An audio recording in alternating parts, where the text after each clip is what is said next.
You are an entrepreneur, a professional, a speaker, or a coach. And although you've come a long way, it's time for you to take it to the next level. We've got you. This is the Author to Authority podcast.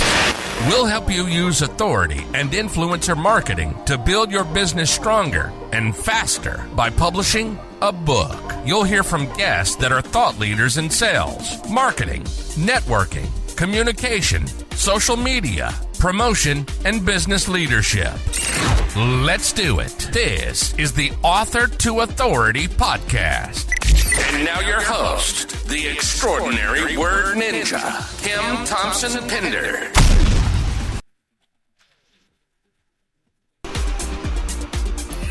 Welcome to the Author to Authority podcast. I'm your host, Kim Thompson-Pinder, and I'm so excited to announce that in August, we will be having the 400th episode of the Author to Authority podcast. And in celebration of that, I have decided to do the top 25 episodes of the Author to Authority podcast for the whole summer. And we will celebrate the 400 about mid-August, so there'll be a couple of episodes after that. And I chose these episodes because they were the ones that I just personally felt were the ones that gave tremendous amount of value, that were going to help you as an entrepreneur, professional, a speaker, a coach, to move your business forward. These were value-packed episodes that are just going to give you action steps that are just going to really propel you to the next level. So I'd love for you to sit back, relax, and enjoy this top 25 episode. Welcome to the Author to Authority podcast. And today we are doing part 2 of a wonderful series that I've been doing with Jason Cutter. And Jason is the CEO of Cutter Consulting. And we had an amazing conversation on the last episode, which ended with talking about assuming the sale. So Jason, welcome back to the show. Thanks, Kim. I'm excited for seeing where part 2 goes.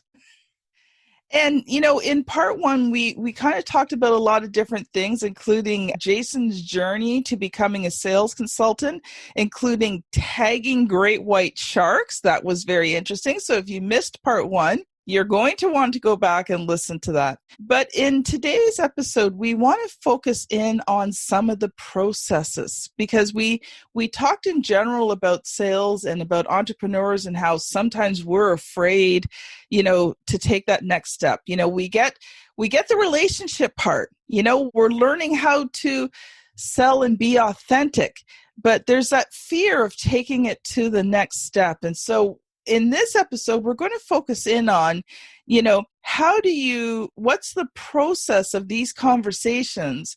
What does it look like? And then how do you get it to that sales point?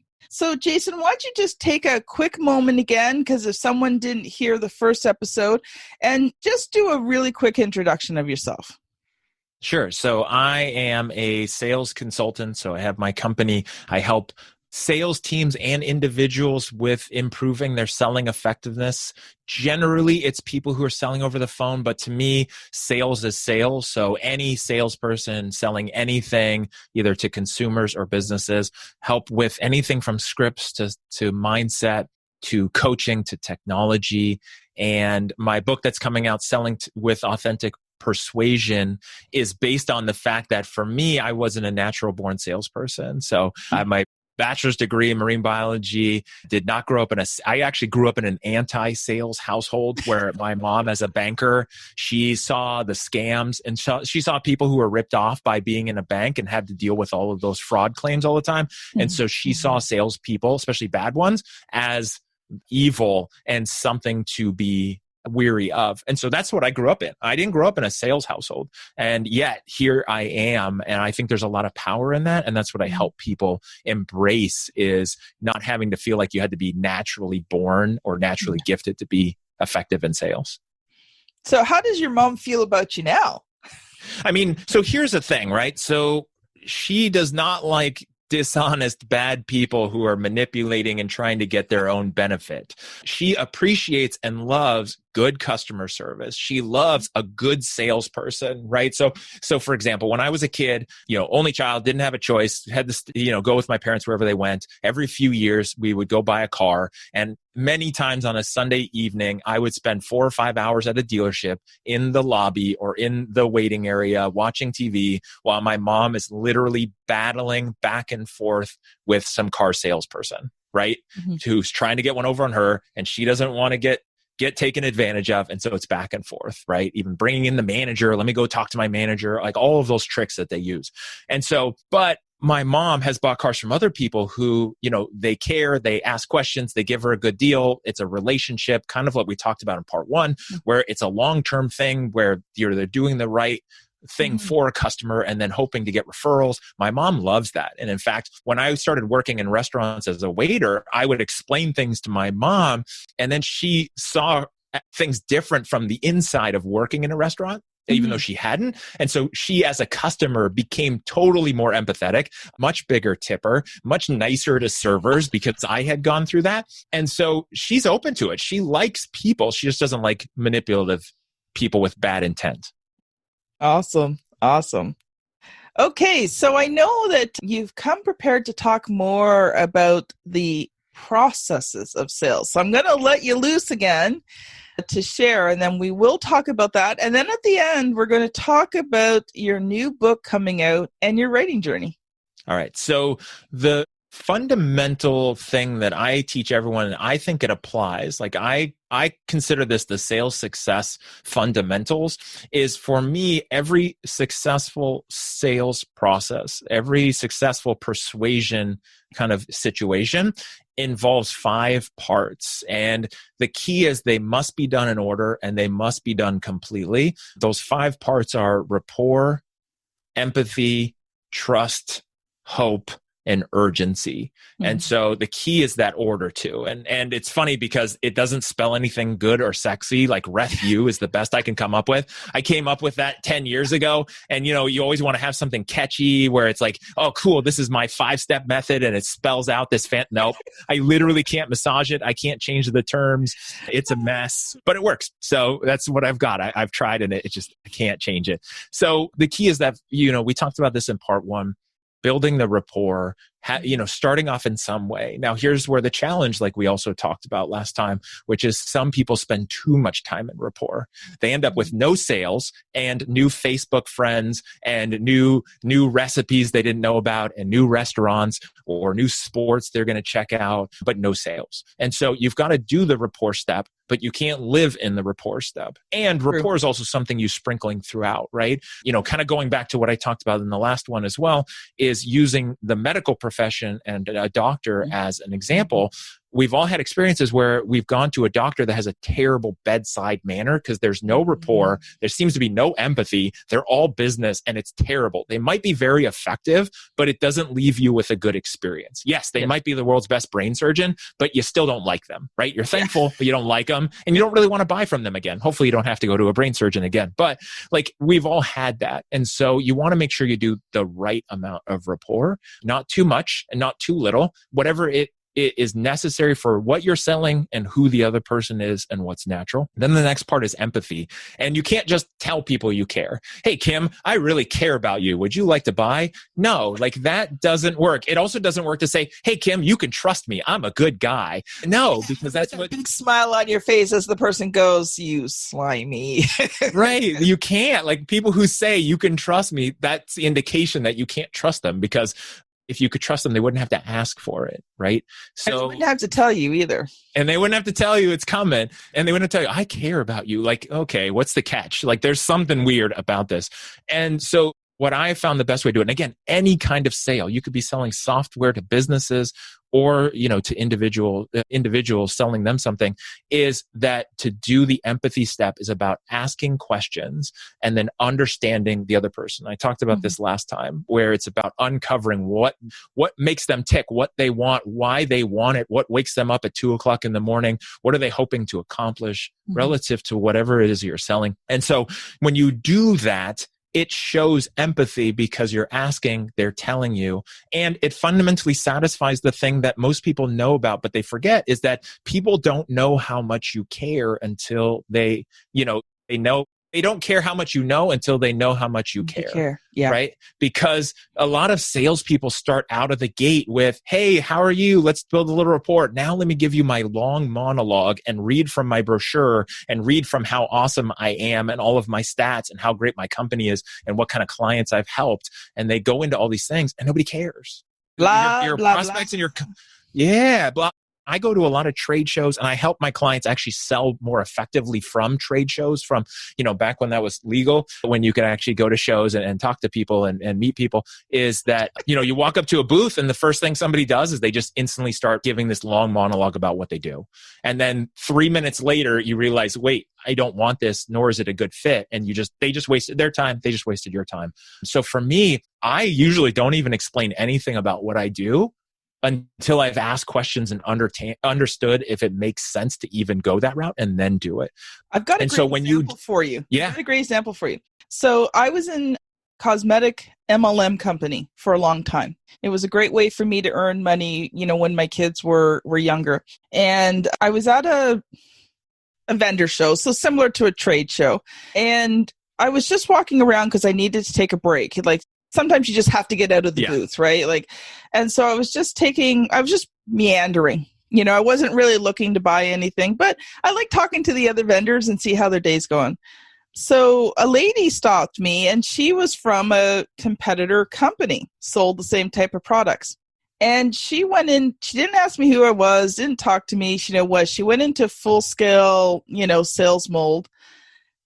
And I said to her, well, I'm with this company. I told her which company I'm with and she knew the name, right? And she's like, well, you can still buy a lipstick from me. And I'm like, okay, let me ask you a question. I said, let's say I bought your lipstick and I put it on and someone who knows that I sell for this particular company likes it. And then I tell them it's from a competitor company. I said, how does that make me look? She's like, oh, that would be amazing. I would get more sales. I thought, oh, lady. And to me, when I hear that triggers two things. One is the epitome of, or a great example of when somebody's doing it wrong sales-wise, and it's all about them and not about you. And then also one of the reasons why a lot of people don't like somebody who sells MLM type products and that kind of approach and attitude, which is everybody should be buying from me no matter what. Yeah. And, when I did shows, I did a ton. I mean, I was doing probably 40, 50 vendor shows a year, sometimes more. If I got talking to someone and they were from a different company, I never tried to sell them anything. No. I just enjoyed the conversation. If it was really slow at my table, because usually about mid-afternoon, it always slows down. So you go talk to people, right? And I would just really enjoy the conversation and we'd get into good conversations about, how do you sell? How do you create relationships? And it came out that it actually became very collaborative because sometimes they sold maybe similar products, but there might be a product that they sell that my company doesn't. So it actually became a collaborative process. And sometimes we actually did end up buying from each other, but it was a friendship and a relationship. Right. And it was a referral thing because if someone asked me, for that product that I knew that other lady sold, because she treated me with respect and relationship, I would say to her, you know what? I don't sell it, but I know who does. Yeah. Yeah. And for me, the key with that, which is what I focus on and help people understand and divides that persuading people, the right people to move forward versus manipulating everybody to move forward, is coming from a place of abundance and understanding that 8 billion people on the planet, there's more than enough for everybody. You don't need all of them to be successful. And so there's more than enough to go around. And when it's the right person for your product or service, then it should be a no-brainer. And if it's the wrong person, then wish them well. Exactly. All right, I'll let you continue. I know you have some more to share there. So no, and that's great. And I think that's important because that goes into this next part, which is, we're asking questions, we're uncovering. By doing that, we're building empathy. One of the things I tell people all the time to do if you're in sales is talk less. Most people talk a lot. They do their monologues. They're talking too much. As my grandma used to say, you have 2 ears and 1 mouth. So listen twice as much as you talk. Yes. Salespeople, unless you're doing a demo, unless you're doing like a here's how everything works, let me show you under the hood type of demo, your prospect, your prospective customer should be talking 2/3 of the time, and you should be talking 1/3 of the time. Most salespeople are worried about that because they feel like it's their job to lecture and educate and persuade. It's really not. Like, you do it correctly, the other person will persuade themselves, which is what you want. You want them to buy from you. You don't ever want to have to sell them on why they should buy from you. And to do that, the best way is ask lots of questions. When in doubt, if it feels like you're talking too much, ask more questions. And so when you do that and they're talking about themselves, they feel like you care. And then they feel like they can trust you without you having to say, you can trust me. It's okay, Kim. I care about you. I will help you. Don't worry. So you don't have to do those things or feel like you have to memorize certain like transitions or closing tactics. And then once they trust you and you uncover what we talked about in the last episode, which is why do they want what you have? Then the next part is the hope stage, right? Which is, okay, based on your situation, I have the solution. I have what you need. I can get you there, or I can help you buy, or I can whatever it is that you're selling. And with that, I have the solution for you. And then the last part is the urgency, which is, when is the time to do something? It's always right now. Now, of course, there's times where there's financial issues, there's logistical things. Maybe it's not the best, but you should always be assuming that the time for someone to buy from you is right now. And primarily because, like we talked about in the last episode, we all have this primal part of our brain that wants to keep us safe in our comfort zone and literally doing the same thing all day, every day, because outside of that is change. Change equals death. The problem is your prospects are in that same mode, and buying from you equals change. Because if it wasn't change, they would have ordered it online or bought it the way they always do, and they wouldn't have needed a salesperson, right? And it's funny when you think about it, people don't like change so much. They don't like changing the brands they use, even of consumer goods, right? Like, they buy the same paper towel, and then now the store's out of that paper towel and I have to make another choice. It's like, oh my gosh, what's going to happen? Like, our brain is like freaking out. And some people really stress out and be like, oh my gosh, is this going to work? They ran out of Coke. What am I going to do without my Coke? Right. What else is there? Like, I guess I could try something else.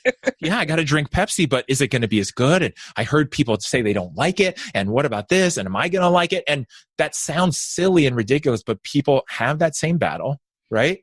It's usually a smaller scale. I mean, you buy a new pack of gum that you've never tried before and you don't like it. That was $1 and it's not at the end of the world.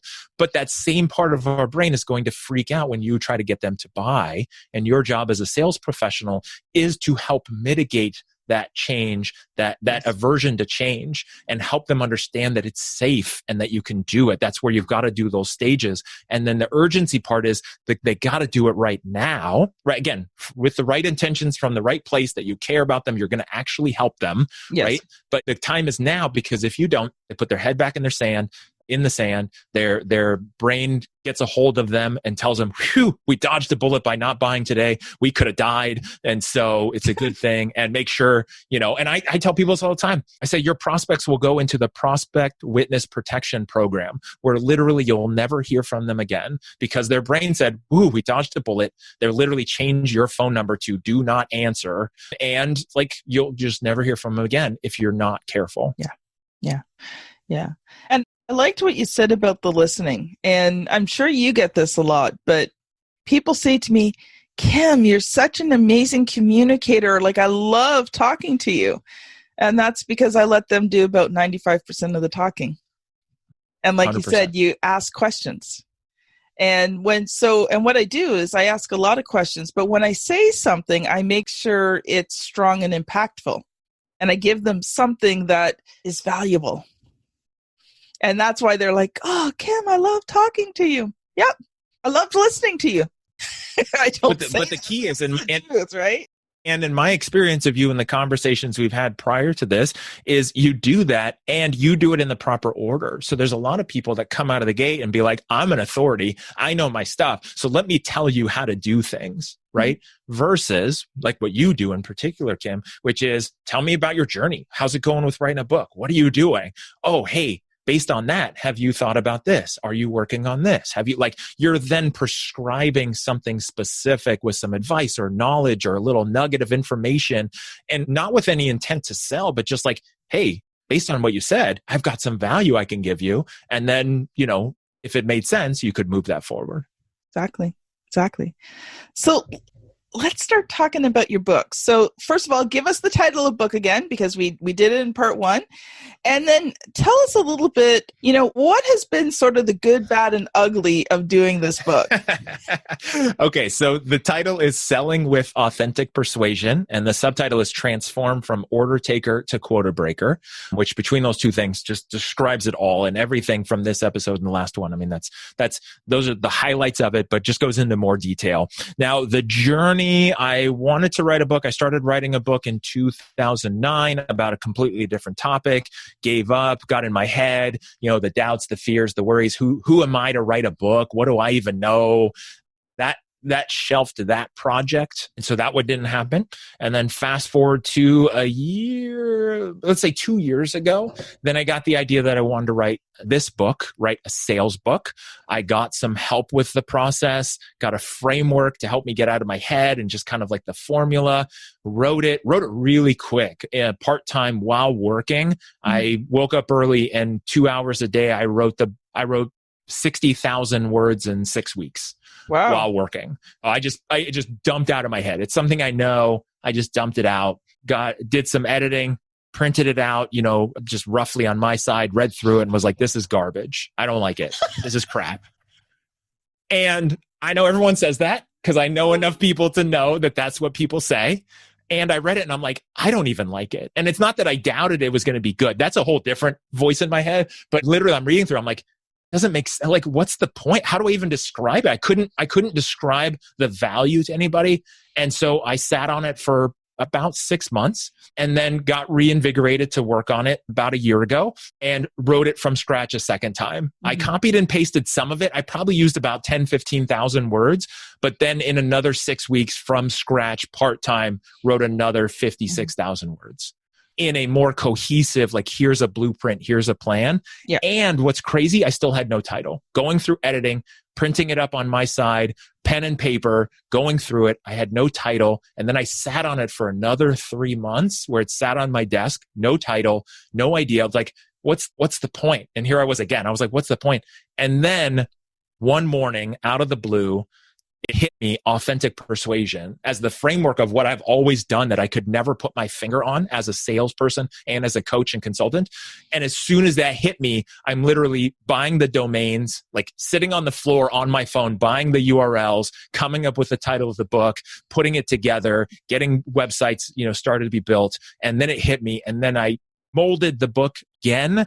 Didn't delete it. I just kind of reorganized it and touched it up such that it fit that framework. And then from that moment, it felt really easy and it felt like the right thing. So here's some of the things I can pull out of your story.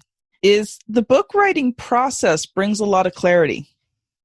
Mm-hmm. See, the first time you did it, you didn't have as much clarity. So you wrote what you knew. But writing it the first time and then going back and reviewing it, and then you let it sit for a while. So when you did it the second time, you had a ton more clarity.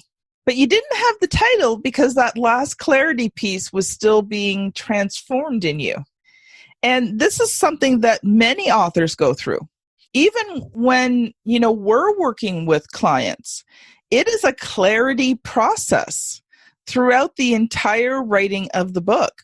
And just so you know, it's not unusual not to get to the end of the book and still have no idea what to call it. It has happened many times. Now, not as so much so with the clients we work with because, I've been through this process many times before. So usually I don't always hit the title, but what I'm really good at is I give the clients things to think about, and some title suggestions and some words to play around with. And as they think about that, a lot of times the clarity comes. Now, sometimes we make a suggestion, it's the right one, but a lot of times us kind of starting the ball rolling and allowing the client to sit and think about it and process it and get that clarity. And then they'll call us and they'll say, I was thinking of 3 titles, A, B, and C, and I'm like, it's A. They're like, how do you know? I just know the title is A. And it's always the first one they tell me, because they come up with a couple other ones. First one was the one that really resonated, but they think, oh, well, maybe I should try to think of something. No, it was the first one. Yeah. And, it's funny with your book, and we had this conversation sort of in the pre-interview we did, is really you could have switched the subtitle and the title. Like, they're so interchangeable. And, for you, it was deciding which one goes on top. Mm-hmm. Yeah. And which is more representative of me, and then just understanding, kind of like we talked about before, there's people who see the world in more of an aggressive or, kind of a more forward thought, and they'll think, okay, transform from order taker to quota breaker. Like, that's the one. And then people who will be more attracted to selling with authentic persuasion. So yeah, so like that combination, like you told me before, like having both of those is great. So, and it feels right. Well, thank you so much, Jason. This has been really awesome. How can people connect with you if they've listened to this and they're like, oh, got to hear more from this guy? Yeah. So the best thing to do is go to my hub for all of my links. So you can go to jasoncutter.com, JASONCUTTER.com. On there, I have like just a portal and a hub to my consulting website, the Authentic Persuasion website, where you can find me on LinkedIn. Also, and I didn't mention this last time, but there's also a way to book a free sales power call with me. Get on the phone. Obviously, I love talking about sales. And if it's something I can help somebody with, or a direction I can point them, or if I have a program, from my online program to my individual coaching and consulting, I will tell you. Obviously, I live by what I do, and if it's a good fit and I think it could benefit somebody, I'll tell you. If not, I'll point you in the best direction. But no matter what, I love talking about sales. You can also find my podcast. So I have a podcast called the Sales Experience Podcast. You can find it everywhere, but if you go to the Jason Cutter site, there's a link for it there too. Awesome. Well, thank you so much for being on the show. This has been Jason Cutter and Kim Thompson-Pinder on the Author to Authority podcast. Thank you so much for listening, and we will see you on the very next episode. Bye now. You've been listening to the Author to Authority podcast. The extraordinary word ninja, Kim Thompson-Pinder, has helped over 200 entrepreneurs, professionals, speakers, and coaches write and publish their books that have become incredible marketing tools for their business. And many of those have gone on to become Amazon best-selling authors and have used their books to land high-level clients and get on big stages. We hope you've enjoyed the show. Make sure to like, rate, and review. And we'll be back soon. But in the meantime, hit the website at www.authortoauthoritypodcast.com. See you next time.